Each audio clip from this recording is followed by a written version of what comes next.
Hello, everyone. Thank you so much for joining us today for Method to the Music, Tailoring Tools for the Modern Orchestra Classroom and our 2025 Essential Elements EDU webinar series.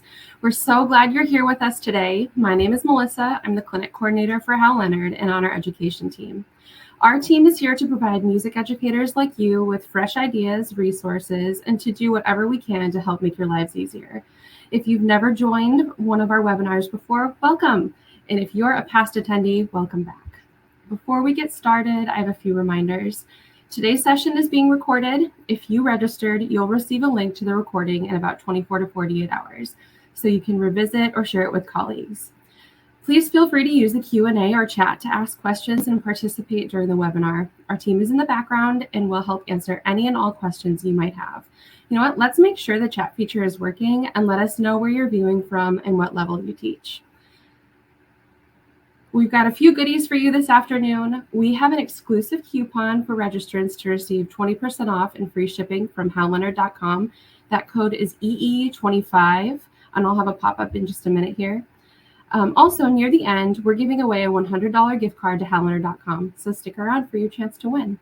At this time, I would like to introduce our clinician for this session, Dr. Charles Laux. Dr. Charles Laux is the Director of Orchestras at Lassiter High School in Cobb County, Georgia, and serves as a clinician ambassador, consultant, and contributor for Hal Leonard's Essential Elements for Strings.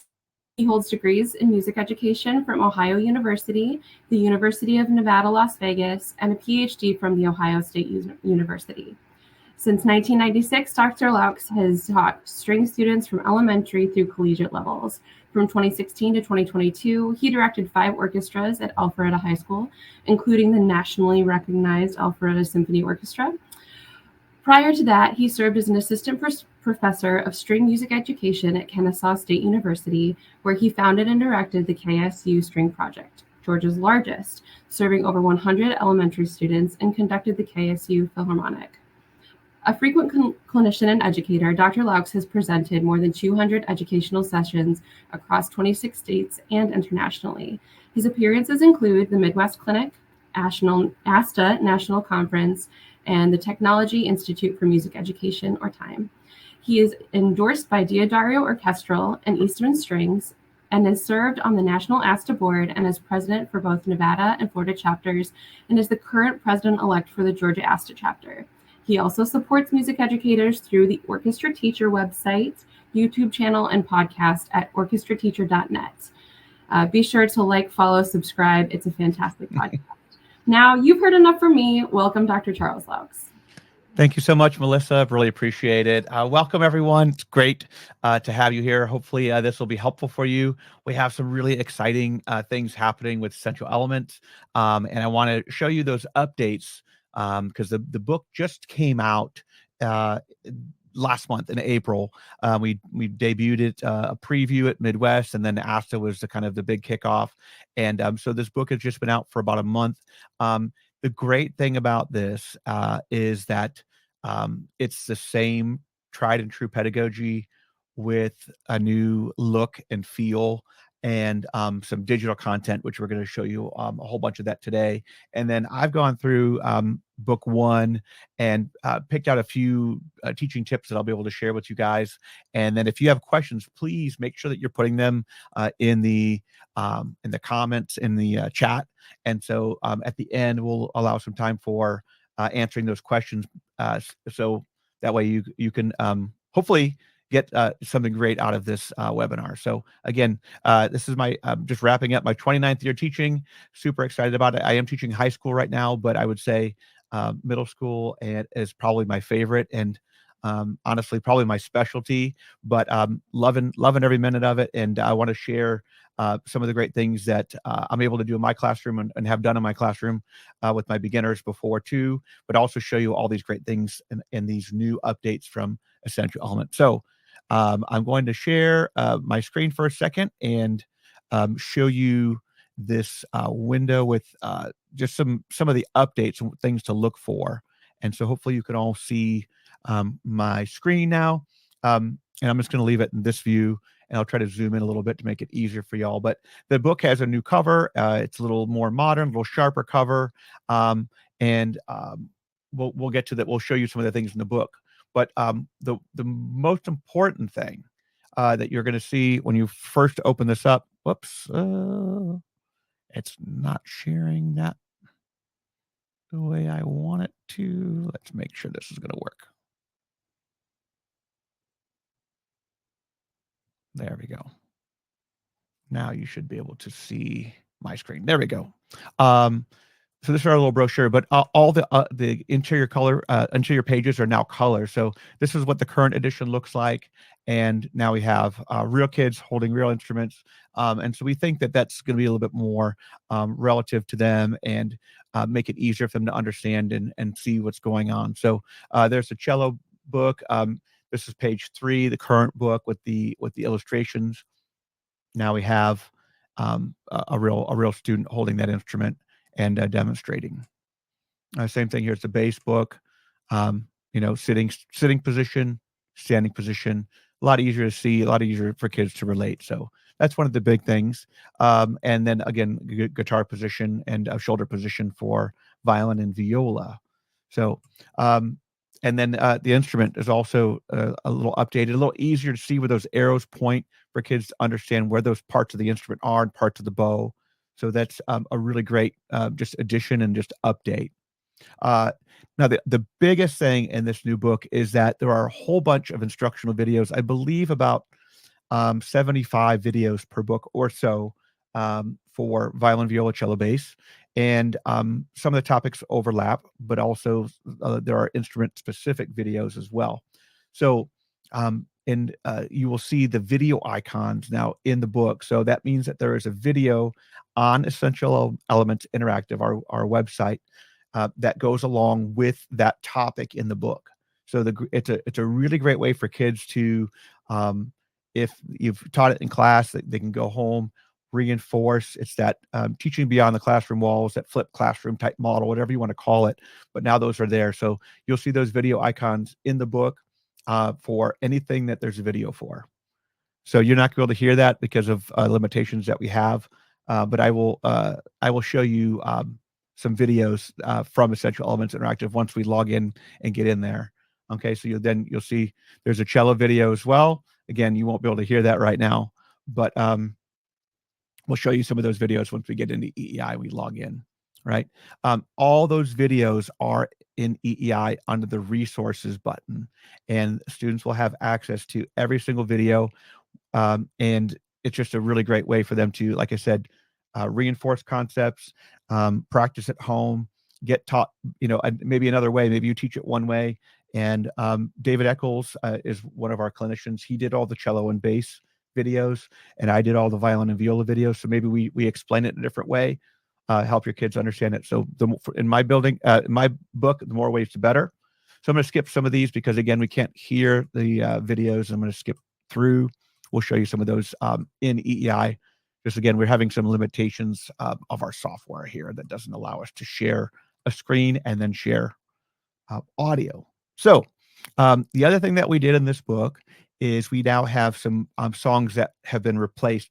Those songs with a troubled past, if you will, have been replaced by new songs. So number 21 was called Buffalo Gals. Now it's replaced with Bingo.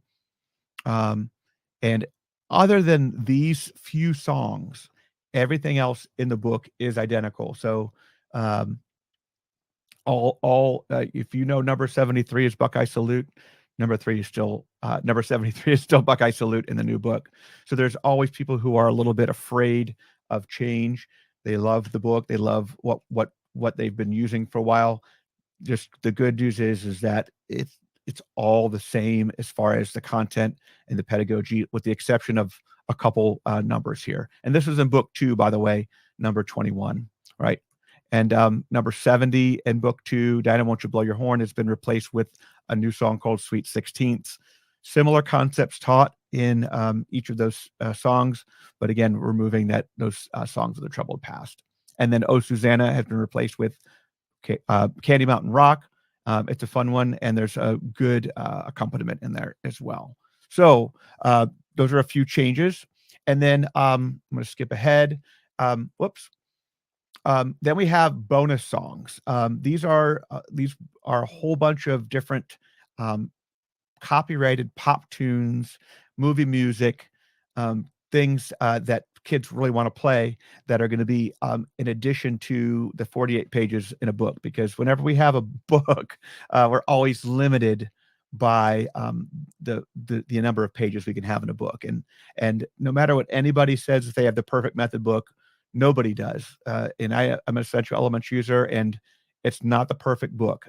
There's no perfect book, but what's perfect is what you make of that book. So what in order to expand the book and add more content and more value to the Essential Elements book, we have these bonus songs now, and they're all free. They're all digital on Essential Elements Interactive, and kids can play them online. So when you log into EEI, the bonus songs are there with the music notes plus icon, and that's how they can find those bonus songs. So we'll go through a few, show you a few titles. I don't have audio again to play, but from Top Gun Maverick, I Ain't Worried. And as you can see, there's really great fingerings put in there for the basses. The shifting is marked where they're shifting, and we've made every attempt to make the songs accessible for a lot of students. So there are some that will be correlated with book one, and it'll give you a page number, and there'll be some that are correlated with book two. But we've made every attempt to make sure there are good bowings in there, good fingerings, and all those things. So, and a variety of things. There's Anti-Hero by Taylor Swift. And again, it's a simple melody. We're trying to get kids started with this, and then hopefully they'll, use their ears and try to figure out the rest. Good Luck Babe. What Was I Made For? From Barbie, right? Again, you got your bow lifts in here. You got your ties, all those things that will make it easier for students. We got the reminder here for violins to play that C natural with a low two, the arrow down there. So just those kind of things. Again, good markings and good fingerings for the double basses in there. Okay, so there's just a variety. Perfect by Ed Sheeran, and We Can't Be Friends, Ariana Grande. So things that students will be interested in playing. Hallelujah. People remember that from Shrek. But anyways, those are some of the bonus songs that will be available. There's going to be, I believe, about 20 to 30 bonus songs. And the great part of this is that as things progress, we're going to be able to add more and more and more to EEI to make those available for students and keep them excited about playing and exploring and learning. Oh, and then you can't forget, we can't talk about it, but Bruno, right? Can't talk about Bruno. Again, great fingerings in there, low twos marked, and the low first fingers are marked. So everything's there, and kids will know the melody. They can figure it out. All right. I'm going to hop out of this presentation, and I'm going to share my window now. When I share a window, then I can share audio with y'all. And let me show you real quick. Actually, let me go back to share screen. I'm going to show you a little bit of what the just the book real quick. I have a PDF of the book here so you can see. Remember that every book will have the code at the front. I can zoom in. There it is, the code at the front. This is blank right now, but there'll be a code there where students can use that code to get into Essential Elements Interactive. Again, there's our full color drawings. This is the violin book, and everything is very similar to what you've seen before, just a cleaner look, updated, and just really, really nice to look at. And some of the drawings that we've really liked, like these are very classic, and we've discovered that we think they work better than a photo. Some of those things we've left in that way because we think that they're a little bit more clear even than a photo. Okay. But yeah, that's it. And you'll see there's like the video icon. So there's a video icon for Bow Builder 2. Right. Let's go on. Let's actually log into EEI and get this going.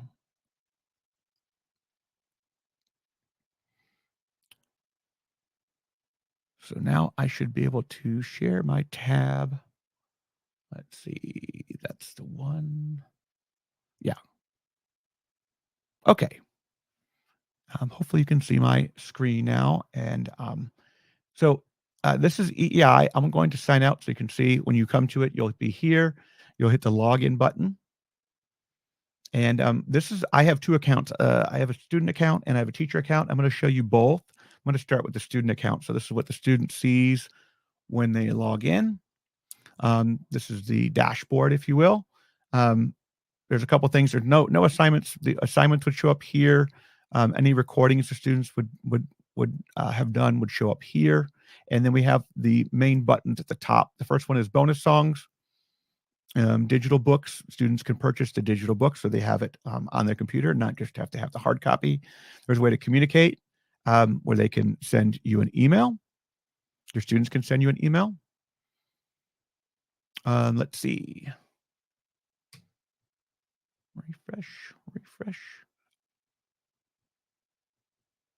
Okay, there we go.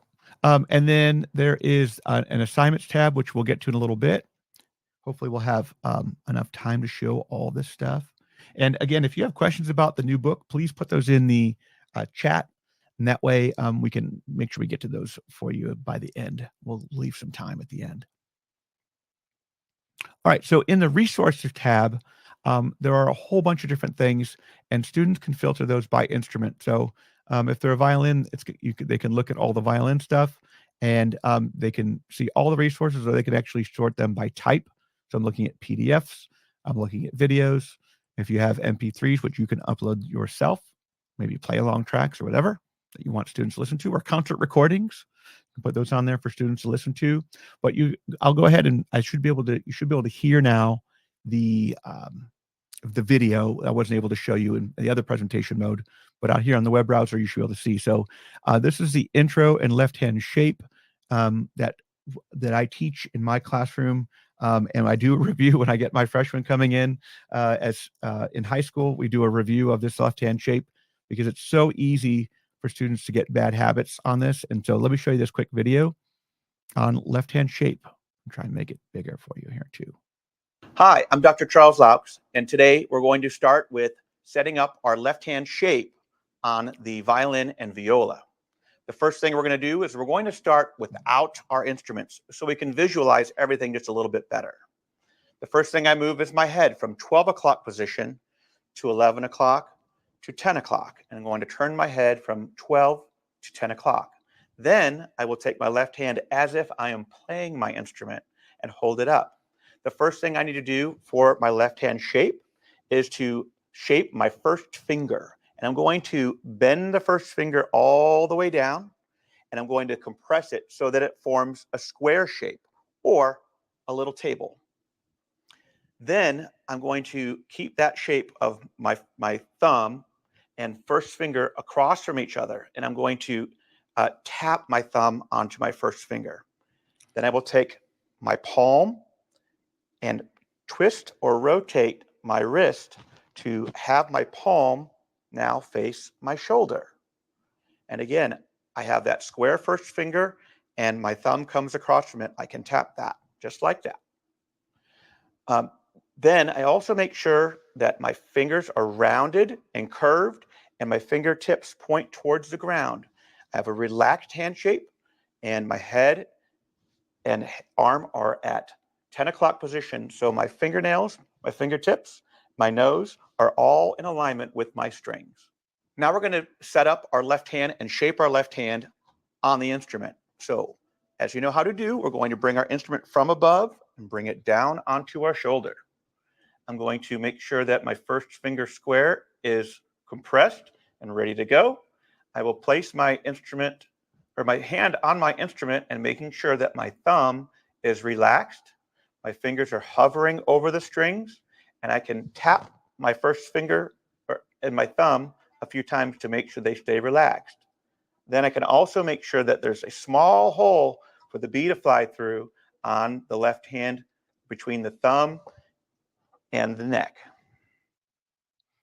So that gives you just an idea of some of the videos that the students can watch. Let me get out of that.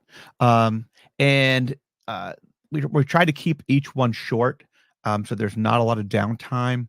That's actually one of the longer ones, but you can see left-hand shape. This one is only a minute 45 seconds. We try to keep them short. And all the bow builders are in here, and so students can just go through, and if they know they're on book, page 18, number 57, or page 17, they can find videos for all those things. You can see there's a whole bunch of violin videos here for book 1 and some for book 2 as well. So a ton of videos for kids to be able to practice with. The PDFs that are available in EEI are also great. For instance, there's some bowing studies. These are just extra exercises, and they're this is number 1, so it's going to be the easiest. And then, as you can see, they get progressively a little bit more difficult. If I go back and show you bowing studies number 2, now it's even more difficult. Some of the newer notes that they've started learning on page 18, it tells you where you should be using this particular resource. When you're on page 18, this is a great way to give the kids extra work, homework. Maybe it's even you're having kids do note naming, right? Because they start to memorize the ones in the book. That's what I found. And so if you go through and you're using these extra resource pages to do note naming, you could have the kids write the note names down. You could have them just play them in class. But these are fully reproducible. If you're using our book, and it's fully reproducible for all of your students, and they are progressive too. So bowing studies number 3. Now we get into the 8th notes, right? That's when we're on page 20 and 21. So a lot of great resources in here that would just supplement the 48 pages that we're able to provide in the book, right? Like I said, every book's a sacrifice, and every book needs supplemental materials, whether it's some things you make on your own, or some of the things you might be able to get here on EEI on the website. So D major scale violin studies. Again, there's several pages of different things that will help students just reinforce the concepts that we're wanting them to be able to see. I hope you're able to see those. You're not able to see those. Oh no, because I'm sharing a screen. It does not show. I'm sharing a tab. It doesn't show the other things. I'm sorry, I wasn't able to show you all those. Let me go back and do that again so that you can see exactly what I'm talking about. Again, some limitations of the software here that making my life just a little bit more difficult here online. Now, there we go. Okay. So let me go back and show you these are just real fast, how they're sequenced from easy to difficult. This correlates with page 18, and they get more progressively more difficult.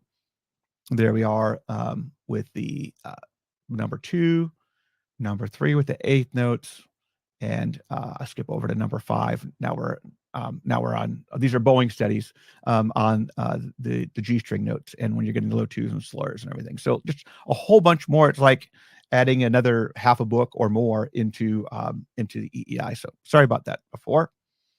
And we have the parts of the instrument worksheet here. You can download and have students fill in. You can also upload your own. This is one that I created and I use in my classroom. I call it the fingerboard geography worksheets. I do have these on my website at orchestrateacher.net. But again, resources that you have of your own, throw them in there and let kids be able to download them and use them. And they could be anything. It could be videos. You can create your own videos, upload your own videos. You can upload MP3 files, and you can also create links. So links to different things you want your students to watch, to your website, to important things that you feel that they need to know and they need to go see. So the resources section is fantastic. And then the flagship part of EEI is the music studio. And the music studio is basically, it's an online accompaniment for the book. I do have to go back to sharing a tab because I want to play audio for you. And let me just get there real quick. There we go. Nope, that's not it. That's not it. Let me get back out. Try this one more time. Share a tab. There's a tab, Chrome tab. That's what I want to share. Okay, now I can play audio for you. Thanks for your patience, everybody.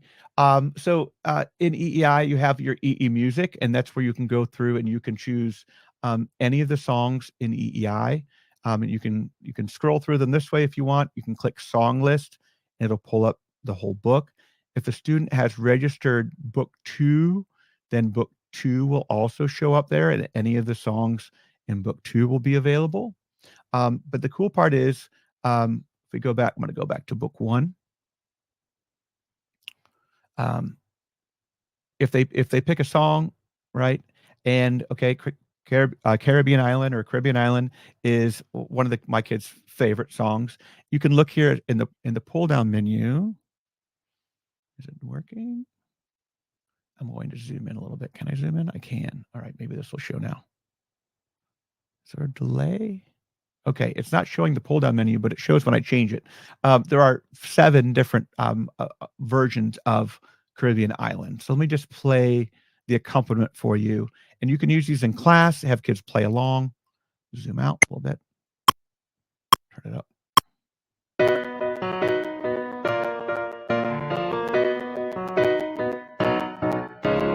Okay, maybe your kids aren't good enough to play without the melody in the accompaniment, so you can add the melody with the melody slider right here. So now it'll do a 4 count off and play the melody for you.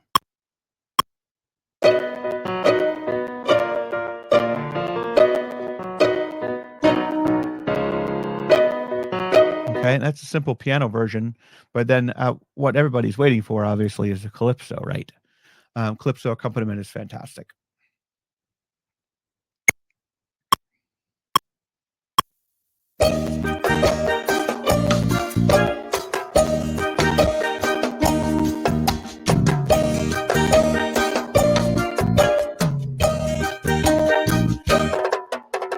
Okay, you get the idea. So then there's also a cha-cha. I'll play a little bit of that for you real quick. But there's a whole bunch of fun things. And my thought on this is, hold on.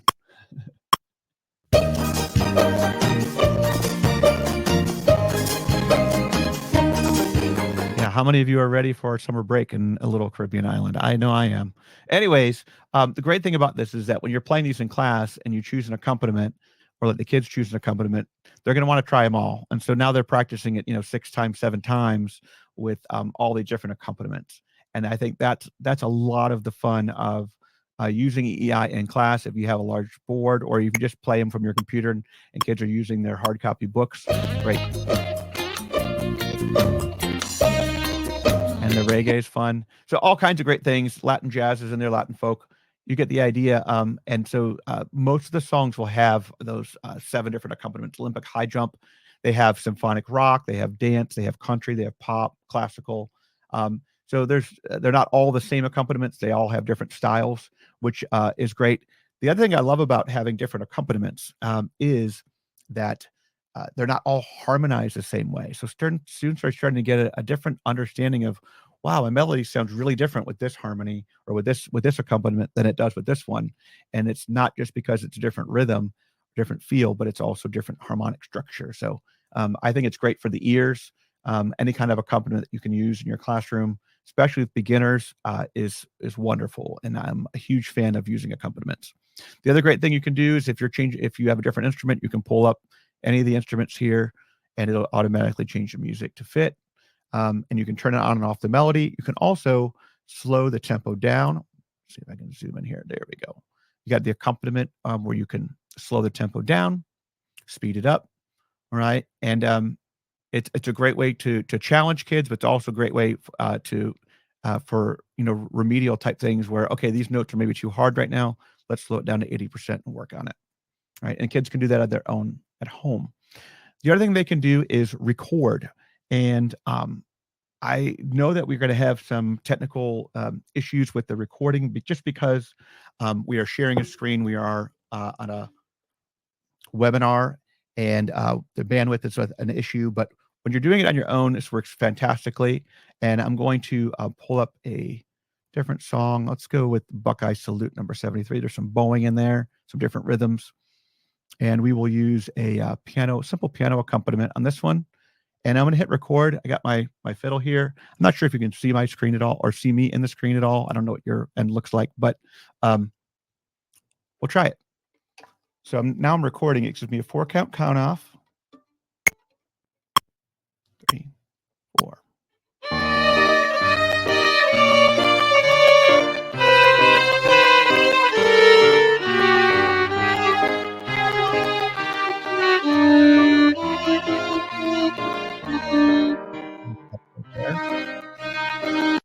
So now say I recorded the whole thing. Now it gives me take one. Well, look, take one. I can go and listen to take one.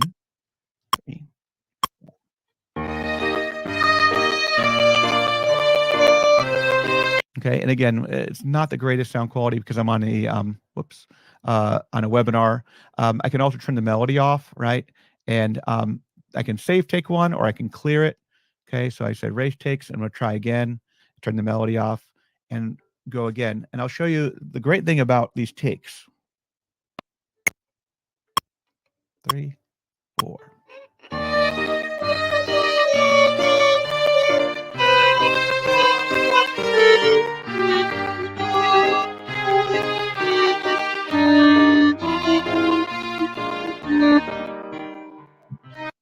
Okay, and then I can hit record again and record it a second time. And maybe I want to play it better. I listen to the first take. Not as good as I want it to be.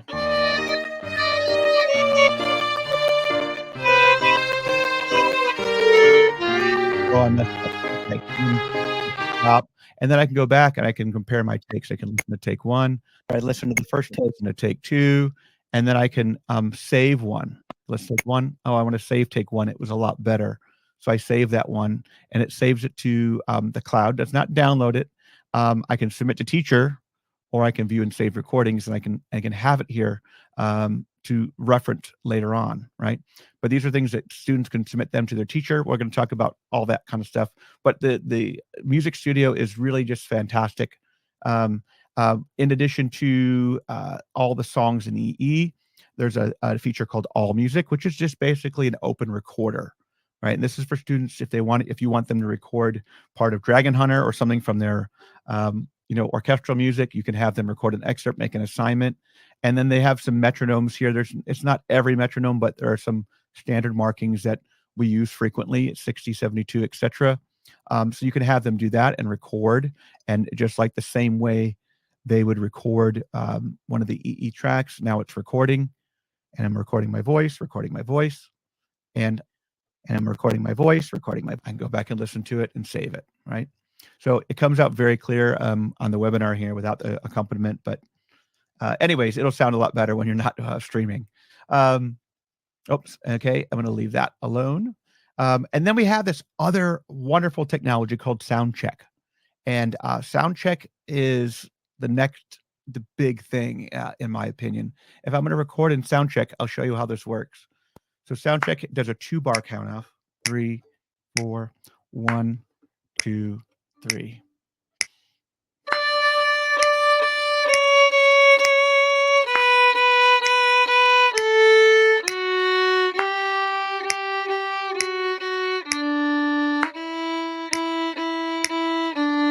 I messed up on purpose.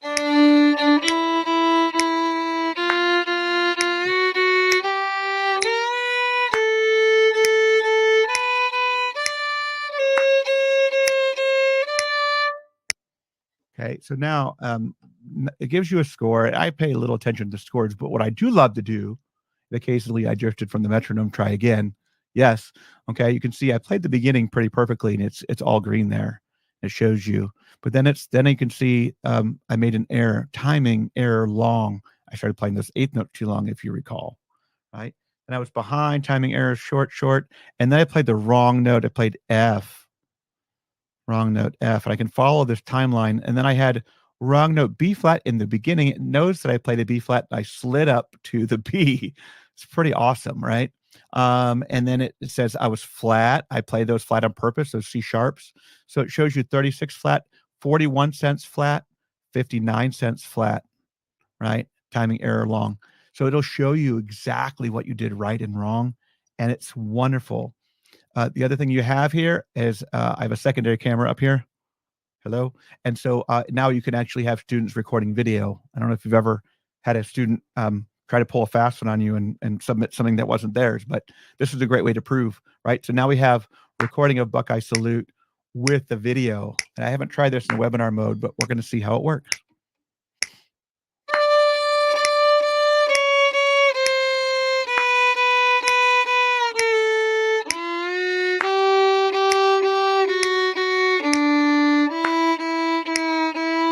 That's etc. And so I can stop that. It'll show me my score. Again, try playing the whole assignment. I didn't do the whole thing. Again, wrong note C, sharp in the beginning, 35 cents flat. But then I can go back and I can actually see too. So if I'm looking at something more than just notes and rests, and teachers looking for something, I played everything kind of in the middle of the bow. Maybe I can go back and then look at what part of the bow I'm on that note, right? I'm in the middle of the bow. Maybe kids who are playing the wrong part of the bow, right? So you're going through each note, and you could analyze what part of the bow they're in, and kids are playing at the frog, all kinds of different things. Anyways, a lot that you can look at here in EEI with sound check. So definitely check it out. You can adjust the tempo. There's a lot of different features in here to explore. You can have the backing track on or off, and you can have simpler feedback if that's too complex for kids. Here's the simple feedback. This is what this looks like, and now it's just red, and it doesn't have the wave up and down. I kind of like the wave up and down, and the kids can really see what's going on. But this is a great self-assessment tool. Kids who are adamant about getting it, this is one that I think will be a hit with your kids. They're all about AI. They're all about, automated things. This is automated grading, and they're going to keep practicing it, hopefully, until they get it just right. So then you can also save these as well. If I go down, you can save the video, right? Assignment saved. It'll keep it then and save recordings. This is showing the one I did earlier, but the sound check recordings are there too. And there's a sound check recording, and I can open it up again and I can review it later. So you could even take stuff out and review it with your student. If they're like, well, why did I get a B? There you go. There's the proof, right? It's just wonderful. So check out EEI with the Music Studio, a sound check. The bonus songs are in here.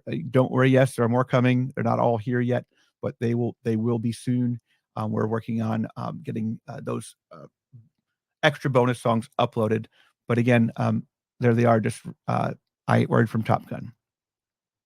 We got the fingering charts are in here in case kids forget what notes what. Pretty cool. A lot of resources in here. And there's also, if I go back to the sound check, there's a tuner that they can use. There's you can actually do loop practice, all kinds of things, different things. I want to keep going though, because we're going to run out of time, but hopefully you'll find that interesting and valuable. I'm going to talk about a few things that are maybe less tech related. I hope I didn't forget anything. Let me go into show you a different screen, and I want to show you what it looks like as a teacher. So stop sharing there. And I'm going to share a different screen. I have 3 screens over here. And this is the one I'm going to share. So there's no audio. I won't be able to share audio, but now I can share my screen. So this is what it looks like in teacher view. And I can go in and make an assignment in the assignments tab. I can add a new assignment. I can create a recording assignment that requires that students submit a recording in the EEI Music Studio, or I can do a non-recording assignment, but maybe includes a resource. So there's, an MP3 or something else that you put up there. Then I can select from the song list. So if I want to go my book 1, and I want to give them, let's give them what I just played. We're going to give them Buckeye Salute, right? And you can check whether you want to use sound check or not. I can zoom in for you guys just a little bit. Whether you want to use sound check or not, you can create a due date and use the calendar. So it's going to be due tomorrow, 100 points. You can create your own rubrics. I just don't have enough time to show you all this right now, but it's really great. You can create your own rubrics, whether you want an intonation rubric, a bow hold rubric, whatever, a testing rubric, of whatever you want. You can require video or no, right? You have to set up a grading period for your school. So if you're not doing this right now, you might just want to introduce EEI to your kids to practice and get them going for the summer. This is a great way to show them, here's what you can do over the summer just to go practice songs from your book. And then next school year, when you get started, you can set up your grading periods and actually do these assignments. You can make all the directions of your assignment here. You can choose a late penalty if it gets turned in late, and what it would be worth. And then you assign it to your students. So if you can select to assign it to 6th grade 7th grade only or just 6th grade. Or if you make groups with your students, you can assign it to just a certain period. Like you see, I have 3rd period here, or just 8th grade, or anybody who's in the Beatles, or just your cellos, right? And then also you can assign it to certain instruments, or you can just give it to everybody and it'll assign it to everybody that's in those grades. So you can be very specific on who you want to assign it to, or you could just pick a particular student. There's Johnny Appleseed. That's my student that I was using. I can just assign it to just a Johnny Appleseed if I want to, right? And it'll assign it to them. And when I go back over into my student account, it's going to show up there as an assignment, right? So when you get the assignments in, if I can go back real quick, I will show you how that works. I got to go back to my student view.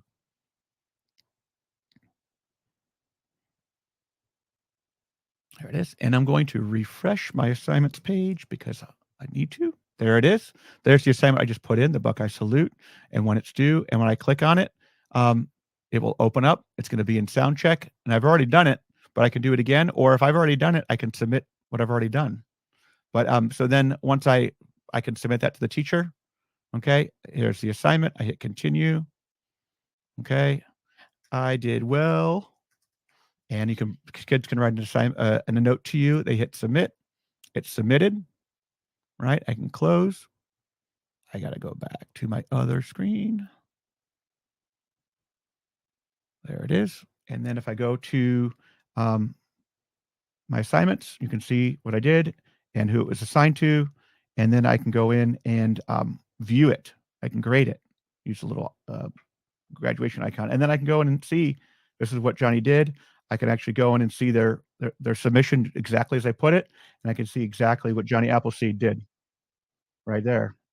Okay, and you're not gonna be able to hear it right now because I'm sharing a different screen, but you get the idea of how fast it is.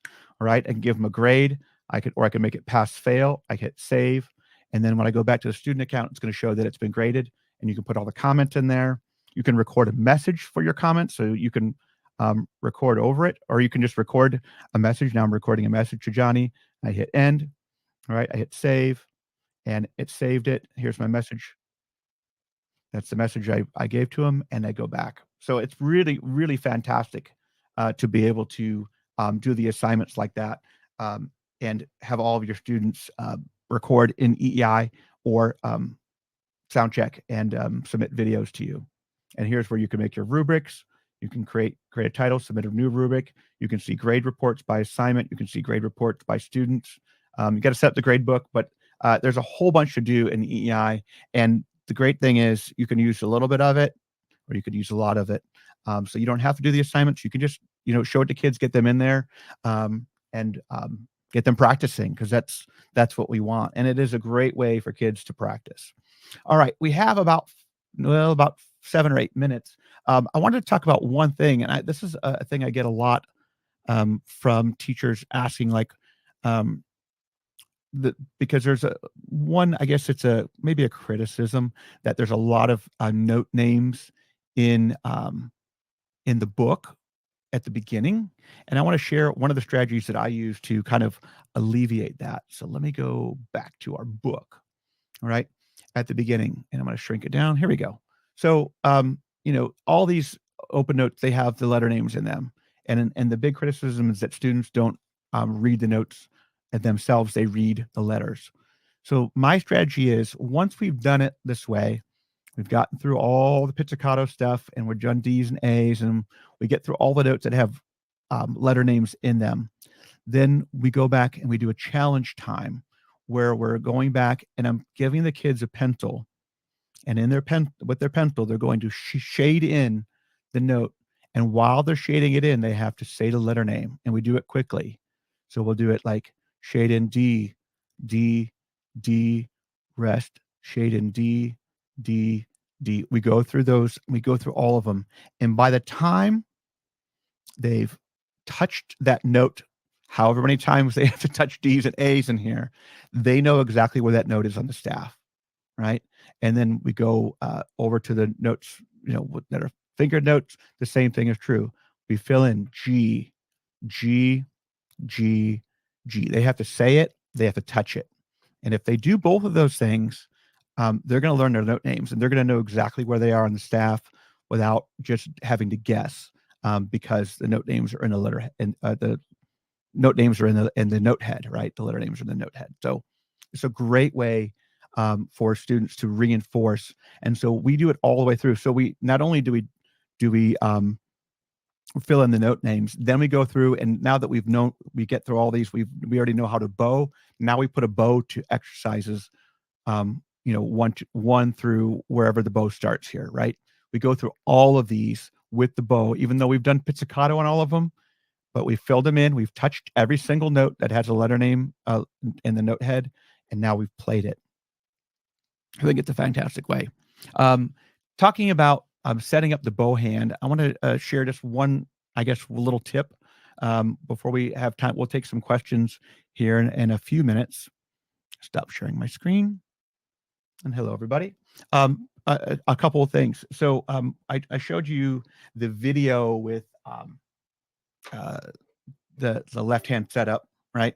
Now I want to show you a little bit about my bow hand setup. There's 100 different ways to do this, and there's no right way. I want to bring my camera down just a little bit. But the most important thing I found in setting up the bow hand is that when you do it, you angle the bow at a 45-degree angle this way. Anytime we have the bow this way, this sets us up for supination. Supination is the tilt of the hand the incorrect way, the way that we don't want it to go. And as soon as I set up the bow hand with my bow at a 45-degree angle, and I set the hand on the bow, now all of a sudden I've got pronation, that slant forward that we want, built in to my bow hold, right? And so you set it up how you want, whether you're going to do the flop, method where you're hanging here and you put your pinky on top, your hands under, or you do the every finger gets a place thing, right? And you put the ring finger over the eye and the pinky on top and the thumb.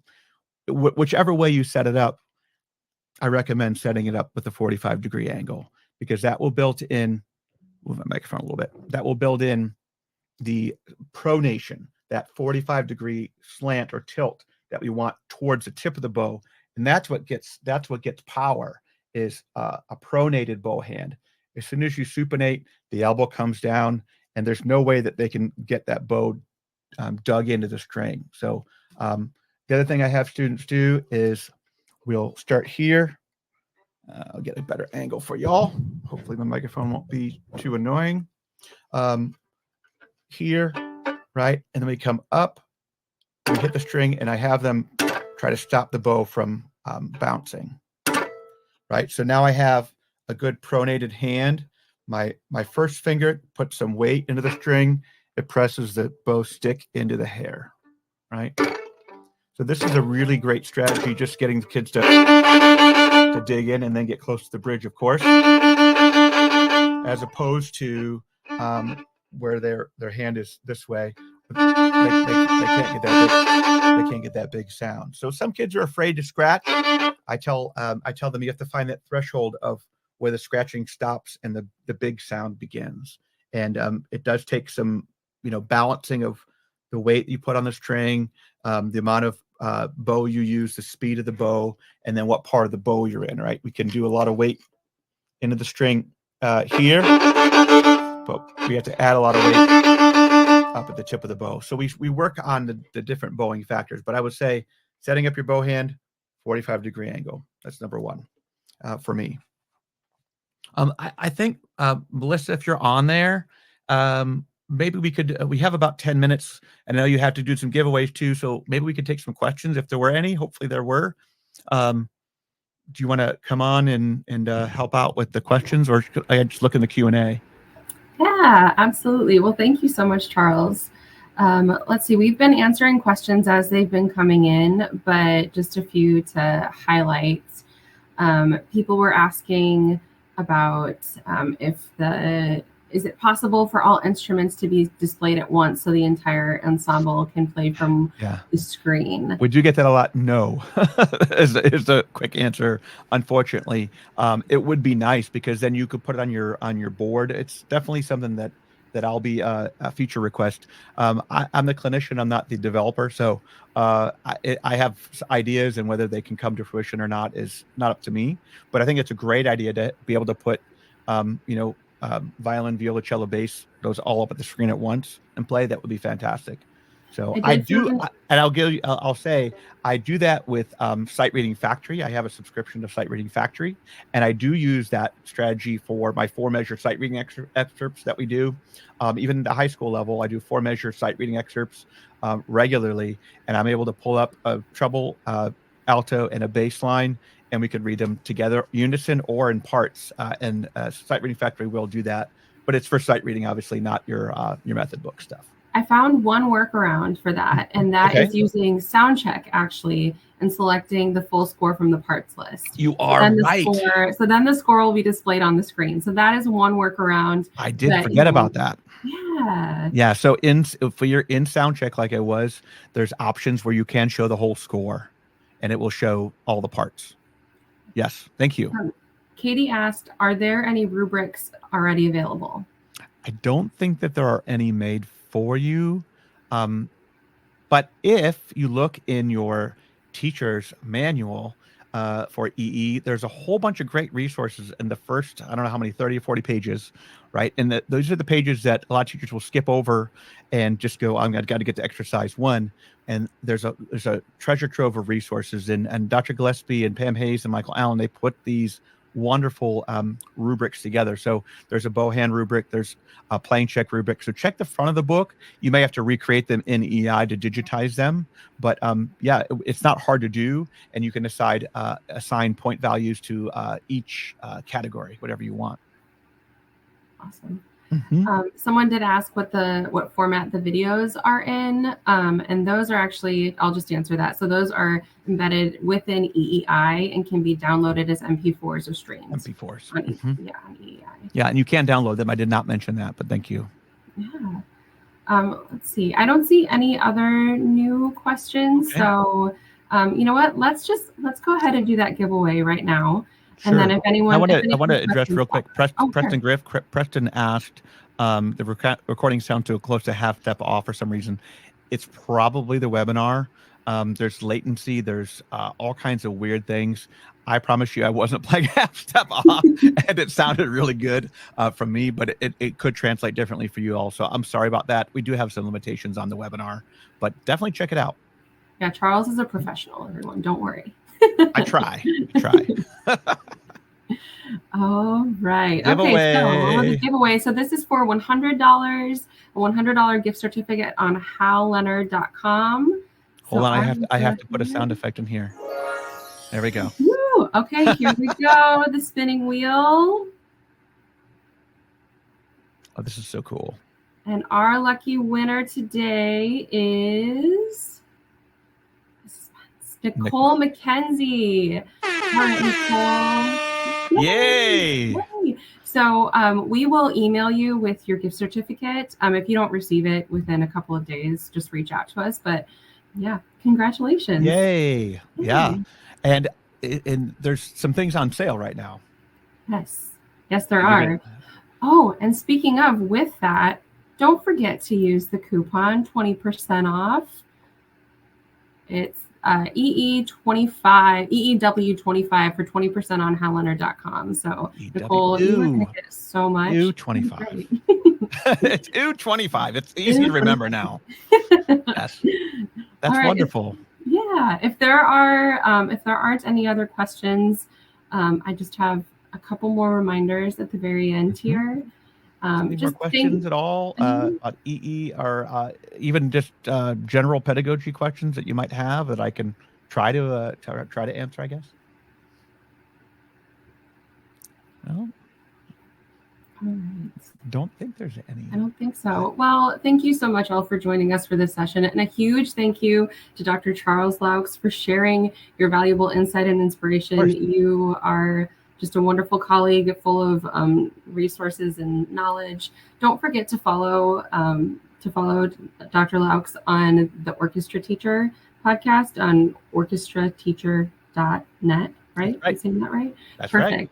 Yay. All right, wonderful. Well, you'll receive a follow-up email with the session recording and any other resources. Feel free to share it with your fellow teachers or revisit it later for any ideas. Thank you all so much again for what you do for your students. We hope to see you at another session soon, and have a great day and keep making music. Thanks. Bye, y'all. Bye.